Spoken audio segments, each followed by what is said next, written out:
Morning students, welcome again. बच्चों, आज का जो हमारा टॉपिक है वो है अल्ट्रा स्ट्रक्चर ऑफ माइटोकॉन्ड्रिया। जो माइटोकॉन्ड्रिया की जो प्रासंरचना है उसके बारे में आज अपने स्टडी करेंगे। तो बच्चों, मैंने आपको बताया था कि जो माइटोकॉन्ड्रिया की जो अल्ट्रा स्ट्रक्चर है उसका इलेक्ट्रॉन माइक्रोस्कोप की हेल्प से सर्वप्रथम पैलेडे एंड जॉन स्ट्रैंड ने इसकी संरचना का स्ट्रक्चर को स्टडी किया, अध्ययन किया। ठीक है, तो बच्चों यहाँ अपने देखते हैं कि जो माइटोकॉन्ड्रिया जो सेल ऑर्गेनेल है यह डबल मेम्ब्रेन बाउंडेड स्ट्रक्चर है। यानी माइटोकॉन्ड्रिया जो सेल ऑर्गेनेल है यह दोहरी झिल्ली से, यानी डबल मेम्ब्रेन दोहरी झिल्ली से यह आवृत रहता है। ठीक है, और दोहरी झिल्ली में बाहर की तरफ जो मेम्ब्रेन है वो आउटर मेम्ब्रेन कहलाती है और अंदर वाली जो मेम्ब्रेन है वो इनर मेम्ब्रेन कहलाती है। बच्चों, इसकी जो मेम्ब्रेन है चाहे आउटर हो चाहे इनर हो, लिपोप्रोटीन से मिलकर बनी रहती है। लिपोप्रोटीन का मतलब क्या है? लिपिड्स और प्रोटीन से मिलकर इसकी जो मेम्ब्रेन है उसका संगठन होता है। आउटर मेम्ब्रेन और इनर मेम्ब्रेन, अगर इनकी मोटाई देखें तो जो सबसे बाहर की तरफ जो आउटर मेम्ब्रेन है माइटोकॉन्ड्रिया की वो 60 एंगस्ट्रॉम मोटी होती है, और इसी प्रकार जो इनर मेम्ब्रेन की जो मोटाई है वो भी 60 एंगस्ट्रॉम मोटी होती है, और दोनों ही जो मेम्ब्रेन है वो लिपोप्रोटीन से मिलकर बनी होती है, यानी लिपिड्स एंड प्रोटीन से मिलकर बनी होती है। बच्चों, यहाँ पर देखो कि जो आउटर मेम्ब्रेन है और इनर मेम्ब्रेन है दोनों के बीच में एक चौड़ा स्पेस, एक अवकाश मिलता है, that is also called as perimitochondrial space. इसको अपने क्या बोलते हैं? दोनों झिल्लियों के बीच में जो खाली अवकाश मिलता है उसको पेरीमाइटोकॉन्ड्रियल स्पेस बोलते हैं, और इसकी इस स्पेस को अगर अपने देखें तो 40 से 70 एंगस्ट्रॉम की मोटाई इसकी होती है। ठीक है, अब बच्चों अपने देखें जो आउटर मेम्ब्रेन है, आउटर मेम्ब्रेन यहाँ पर देखो लगातार कैसी होती है? सपाट और समतल चिकनी होती है, कहीं पर किसी भी प्रकार के उभास नहीं मिलते, फोल्ड नहीं मिलते। लेकिन अंदर वाली जो मेम्ब्रेन है, इनर मेम्ब्रेन है, वह सपाट और समतल नहीं होती। जगह जगह पर, स्थान स्थान पर यहाँ पर अंदर की तरफ फोल्डेड होती है, मुड़ी हुई रहती है। इसको बोलते हैं अंतर्वलन, यानी अंदर की तरफ ये फोल्डेड होती है। ठीक है, ये जो फोल्डेड जो स्ट्रक्चर है यह स्ट्रक्चर क्या कहलाती है? क्रिस्टी। इसको क्या बोलते हैं? जो माइटोकॉन्ड्रिया की जो इनर मेम्ब्रेन है जगह जगह पर, ये देखो जहां मैं उंगली रख रहा हूं ये क्या है? फोल्डेड है, इनर मेम्ब्रेन फोल्ड हो चुकी है यहाँ पर। ठीक है, ये जो फोल्डेड जैसी जो स्ट्रक्चर है that is also called as cristae. इनको क्या बोलते हैं? क्रिस्टी बोलते हैं। क्रिस्टी के अलावा इनका जो दूसरा नाम है इनको माइटोकॉन्ड्रियल्स भी बोलते हैं। बच्चों, अगर दोनों मेम्ब्रेन की तुलना करें तो जो आउटर मेम्ब्रेन है माइटोकॉन्ड्रिया की वो क्या है? अधिक परमेबल होती है, ज्यादा पारगम्य होती है। ठीक है, लेकिन जो इनर मेम्ब्रेन है वह कम परमेबल होती है, कम पारगम्य होती है। वाटर, यूरिया, ग्लिसरॉल के लिए तो यह पारगम्य होती है, यानी जो इनर मेम्ब्रेन है उसके भीतर में से वाटर आर जा सकता है, यूरिया जा सकती है, ग्लिसरॉल जा सकता है। लेकिन बच्चों, sodium, potassium, magnesium, bromine, boron ये क्या है बच्चों? जो इनर मेम्ब्रेन में से होकर गुजर नहीं सकते, इनके लिए ये क्या होती है? नॉन परमेबल होती है। ठीक है, तो बच्चों यहाँ पर इसका जो बाह्य जो खोल है उसके अलावा अपने बात करते हैं मैट्रिक्स की। जो बाह्य खोल है, जो दोनों मेम्ब्रेन है, आउटर और इनर मेम्ब्रेन है, ये किसको घेरे रहती है? इसके मैट्रिक्स को घेरे रहती है। एक सेमी फ्लूइड अर्ध तरल प्रोटीन से मिलकर बना रहता है। यह क्या कहलाता है? अर्ध तरल जो सेमी फ्लूइड्स जो है इसको जिसको क्या बोलते हैं, मैट्रिक्स बोलते हैं। ठीक है बच्चों, मैट्रिक्स के अंदर और क्या क्या हो सकते हैं, लगभग इसमें क्या है, प्रोटीन्स होते हैं। ठीक है, प्रोटीन्स के अलावा इसमें क्या है, एंजाइम, विभिन्न प्रकार की एंजाइम्स मिलते हैं।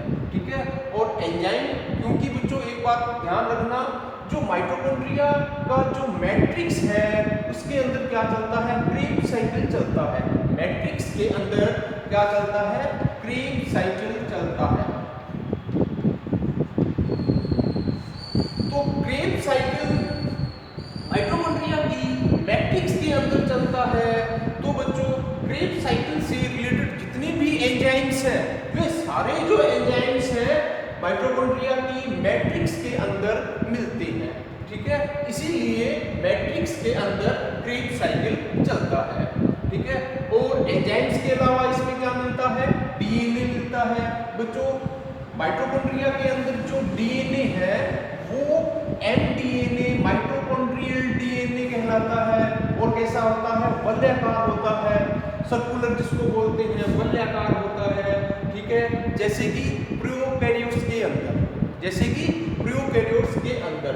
और ये जो डीएनए है, डीएनए ये क्या कर सकता है, माइटोकॉन्ड्रियल डीएनए क्या कर सकता है, अपने जैसा ही हूबहू डीएनए की कॉपी करने में सक्षम है। अपने जैसा ही डीएनए को ये बना सकता है, जिसको अपने क्या बोलते हैं, रेप्लिकेशन बोलते हैं। क्या बोलते हैं, रेप्लिकेशन बोलते हैं। और बच्चों डीएनए से ये क्या है, आरएनए को भी बना सकता है, जिसको अपने ट्रांसक्रिप्शन बोलते हैं। ठीक है, तो डीएनए के अलावा इसमें आरएनए भी मिलता है। ठीक है, और इसमें क्या है, राइबोसोम भी मिलता है मैट्रिक्स के अंदर। और जो राइबोसोम्स हैं वे 70S प्रकार के राइबोसोम मिलते हैं। बच्चों 70S प्रकार के राइबोसोम्स और इसमें मिलते हैं। मैंने आपको बताया था प्रीवियस क्लास में कि प्रोकैरियोट्स, यूकैरियोट्स और प्रोकैरियोट्स की तुलना करें तो प्रोकैरियोट्स के अंदर 70S प्रकार के राइबोसोम मिलते हैं। और उसका जो डीएनए है वो कैसा होता है, वलयाकार होता है। ठीक है, तो प्रोकैरियोट्स की भांति ही माइटोकॉन्ड्रिया के अंदर भी एक वलयाकार डीएनए मिलता है और 70S प्रकार के राइबोसोम मिलते हैं। ठीक है, क्योंकि माइटोकॉन्ड्रिया कहां पर है, माइटोकॉन्ड्रिया सेल के अंदर यानी साइटोप्लाज्म के अंदर ये फ्री फ्लोटिंग करते हुए पाए जाते हैं।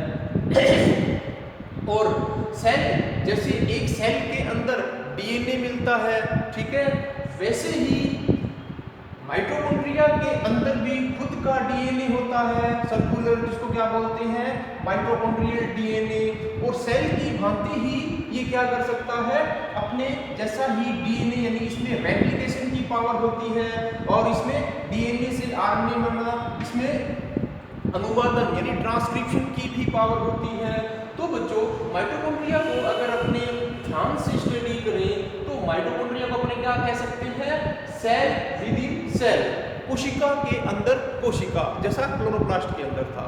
बच्चों एक सेल के जो फंक्शन है, एक सेल के जो फंक्शन है वही फंक्शन माइटोकॉन्ड्रिया खुद करने में सक्षम है। क्यों? क्योंकि माइटोकॉन्ड्रिया के अंदर खुद का डीएनए मिलता है। ठीक है, इसको आवश्यकता ही नहीं। ठीक है, और माइटोकॉन्ड्रिया के अंदर राइबोसोम भी मिलते हैं। राइबोसोम जो 70S प्रकार के हैं, तो राइबोसोम मिलते हैं, तो इसका मतलब क्या है, ribosome also called is protein factory. Ribosome जब होंगे तो इसमें प्रोटीन सिंथेसिस भी ये खुद कर लेगा। तो बच्चों एक नॉर्मल सेल की भांति जो फंक्शन है वो सारे ही फंक्शन माइटोकॉन्ड्रिया खुद कर सकता है। इसलिए माइटोकॉन्ड्रिया को अपने क्या बोल सकते हैं, कोशिका के अंदर कोशिका, कोशिका के अंदर कोशिका। क्यों? दो चीजें मिलती हैं, एक तो इसमें राइबोसोम 70S प्रकार के, और दूसरे इसमें क्या है, इसका खुद का डीएनए, जिसको क्या अपने बोलते हैं, माइटोकॉन्ड्रियल डीएनए। तो इसलिए इसको सेल विद इन सेल या कोशिका के अंदर कोशिका ही बोलते हैं। अब बच्चों बात करते हैं कि माइटोकॉन्ड्रिया की वृद्धि कैसे होती है, ये बनता कैसे है। तो पूर्व में उपस्थित जो माइटोकॉन्ड्रिया है उनका डिवाइडेशन हो जाता है। तो एक माइटोकॉन्ड्रिया से दो डॉटर माइटोकॉन्ड्रिया, दो पुत्री माइटोकॉन्ड्रिया का जो विकास, डेवलपमेंट होता है। ठीक है, तो ये इसको बोलते हैं स्वतः जनन। माइटोकॉन्ड्रिया एक जो पुराना माइटोकॉन्ड्रिया है अपने आप ही दो नए माइटोकॉन्ड्रिया में विभाजित हो जाता है, इसलिए इसको अपने क्या बोलते हैं, सेमी ऑटोनोमस ऑर्गेनेल। ठीक है, अब बच्चों अपनी बात करते हैं पार्टिकल्स की। जो माइटोकॉन्ड्रिया है उसके अंदर दो प्रकार के पार्टिकल्स पाए जाते हैं, दो प्रकार के कण पाए जाते हैं। दो प्रकार के कण कौन से हैं? फर्स्ट जो है वो है नॉन स्टॉप। फर्स्ट जो है, दो प्रकार के जो पार्टिकल्स हैं उनमें से जो प्रथम है वो है नॉन स्टॉप, आवृत, और सेकंड जो पार्टिकल है टाइप है वो है स्टॉप यानी वृत्त युक्त पार्टिकल्स। माइटोकॉन्ड्रिया के अंदर दो प्रकार के पार्टिकल्स मिलते हैं, कण मिलते हैं। एक कण कैसे, जिनमें वृत्त अनुपस्थित होता है, और दूसरे प्रकार के पार्टिकल्स जिनमें वृत्त यानी स्टॉप यानी वृत्त युक्त होते हैं। बच्चों ये दोनों जो पार्टिकल्स हैं, ठीक है, सबसे पहले मैं बता देता हूं कि इनकी जगह कहां पर है। माइटोकॉन्ड्रिया के अंदर दोनों पार्टिकल्स की जगह कहां पर है। मैंने आपको बताया कि जो माइटोकॉन्ड्रिया है it is double membrane bounded structure. Mitochondria दोहरी झिल्ली से घिरा रहता है, चारों ओर दोहरी झिल्ली से घिरा रहता है। तो बच्चों जो नॉन स्टॉप जो पार्टिकल है, ये जो इसकी बाहरी झिल्ली है इसके ऊपर मिलते हैं। नॉन स्टॉप यानी आवृत वृत्त रहित जो पार्टिकल्स हैं वे माइटोकॉन्ड्रिया की जो आउटर मेम्ब्रेन है उसके ऊपर पाए जाते हैं, और जबकि स्टॉप यानी वृत्त युक्त जो कण है वे माइटोकॉन्ड्रिया की जो इनर सरफेस है जिसको क्रिस्टी बोलते हैं, क्रिस्टी के ऊपर मिलते हैं। ठीक है, इनको क्या बोलते हैं, क्रिस्टी के ऊपर इनको क्या बोलते हैं, F1FO पार्टिकल्स, या इनको क्या बोलते हैं, ऑक्सीजोन। माइटोकॉन्ड्रिया की जो इनर सरफेस के ऊपर क्रिस्टी के ऊपर जो कण मिलते हैं इनको ऑक्सीजोन भी बोलते हैं, इनको F1FO पार्टिकल्स भी बोलते हैं, इनको ऑक्सीजोन भी बोल सकते हैं। बच्चों ये F1FO पार्टिकल्स या ऑक्सीजोन की जो खोज है वो किसने की थी, फर्नांडिस मॉर्गन ने की थी, इसलिए इनको सब यूनिट ऑफ फर्नांडिस मॉर्गन भी बोलते हैं। इसी प्रकार माइटोकॉन्ड्रिया की जो आउटर मेम्ब्रेन है, बाह्य झिल्ली है, उसके ऊपर जो आवृत स्टॉप यानी नॉन स्टॉप जो कण मिलते हैं उनको बोलते हैं सब यूनिट ऑफ पार्सन। क्योंकि पार्सन ने इनकी खोज की थी इसलिए इनको क्या बोलते हैं, सब यूनिट ऑफ पार्सन। पार्सन की इकाई इनको बोलते हैं। और यहाँ पर मैंने लिख दिया कि जो सब यूनिट ऑफ पार्सन या जो आवृत कण है outer present on outer membrane of mitochondria, mitochondria की बाह्य झिल्ली के ऊपर मिलते हैं, जबकि स्टॉप्ड जो पार्टिकल्स हैं माइटोकॉन्ड्रिया की जो इनर मेम्ब्रेन है, जो क्रिस्टी है, के ऊपर मिलते हैं, और इनको ऑक्सीजोन भी बोलते हैं, इनको F1F0 पार्टिकल्स भी बोलते हैं। ठीक है, अब बच्चों नॉन स्टॉप कणों की बात करें तो इसमें सिर्फ हेड ही होता है, इसमें सिर्फ हेड होता है। और स्टॉप यूनिट की बात करें, अपने स्टॉप कणों की बात करें तो इसमें बच्चों ये देखो यहाँ डायग्राम बना रखा है, इसको जूम करके अगर देखो ये जो पार्टिकल्स हैं इनको जूम करके अपने देखें तो इसके तीन भाग हैं, बेस, स्टॉप और हेड। तीन भाग हैं, ऑक्सीजन के तीन भाग हैं, बेस, स्टॉप, हेड। देखिए बच्चों जो आउटर सरफेस के ऊपर जो पार्टिकल्स हैं, ये जो बाह्य झिल्ली है इसके ऊपर जो पार्टिकल्स हैं उनमें केवल हेड ही मिलता है, उसमें ना तो स्टॉप होता ना उसमें बेस होता, सिर्फ हेड होता है। और उसकी अगर लंबाई चौड़ाई देखें तो 60 एंगस्ट्रॉम लंबाई, 60 एंगस्ट्रॉम चौड़ाई होती है। बच्चों अब यहाँ पर जो इम्पोर्टेंट बात है वो है स्टॉप वृत्त युक्त पार्टिकल्स जिसको ऑक्सीजन बोलते हैं। और ऑक्सीजन कहाँ पर होते हैं, क्रिस्टी के ऊपर। क्रिस्टी किसको बोलते हैं, माइटोकॉन्ड्रिया की जो इनर मेम्ब्रेन है वो फोल्ड होकर क्रिस्टी की निर्माण करती है या क्रिस्टी जैसी स्ट्रक्चर का निर्माण करती है। और क्रिस्टी को जूम करके देखें बच्चों ये देखो क्रिस्टी जो उभार है फॉल्डेड क्रिस्टी के ऊपर ऑक्सीजोम यानी F1 FO पार्टिकल्स मिलते हैं। और बच्चों यहाँ पर क्रिस्टी की भी दो सरफेस होती है, सतह होती है। अगर इस क्रिस्टी को देखें तो जो फॉल्ड है ये इसकी माइटोकॉन्ड्रिया की आउटर मेम्ब्रेन है और ये इनर मेम्ब्रेन है। आउटर मेम्ब्रेन बिल्कुल स्मूथ स्पार्ट, इनर मेम्ब्रेन फॉल्डी होती है जिनको क्रिस्टी बोलते हैं। क्रिस्टी की दो सरफेस होती हैं, दो सतह होती हैं।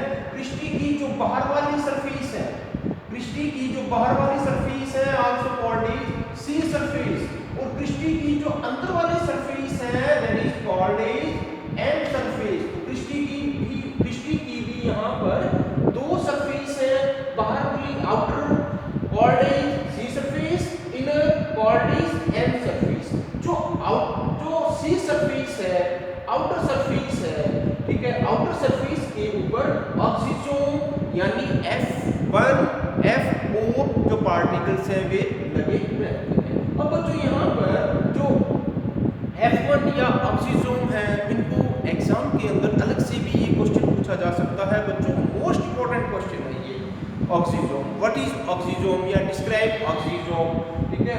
तो अगर ऑक्सीजोम को जूम करके देखें तो ये अब एक ऑक्सीजोम की स्ट्रक्चर है, ठीक है। बच्चों ऑक्सीजोम तीन भागों से मिलकर बना होता है। जो पहला भाग है वो बेस कहलाता है, दूसरा स्टॉक कहलाता है और तीसरा हेड कहलाता है। जो बेस पार्ट है यह क्या है, सी सरफेस यानी जो क्रिस्टी है उसकी जो आउटर सरफेस है सी सरफेस है में धंसा रहता है। बीच वाला जो पोर्शन स्टॉक कहलाता है और गोल जो पार्ट है वो हेड कहलाता है, ठीक है। और इनका जो व्यास है, डायमीटर है वो 85 एंगस्ट्रॉम है, ठीक है। और दो ऑक्सीजोम के बीच की जो दूरी है वो 100 एंगस्ट्रॉम होती है, 100 एंगस्ट्रॉम होती है। और इनकी संख्या की बात करें तो एक माइटोकॉन्ड्रिया के अंदर जो ऑक्सीजोम है उनकी संख्या की बात करें तो 10⁴ से लेकर 10⁵ तक इनकी संख्या यानी बहुत अधिक इनकी संख्या हो सकती है, ठीक है।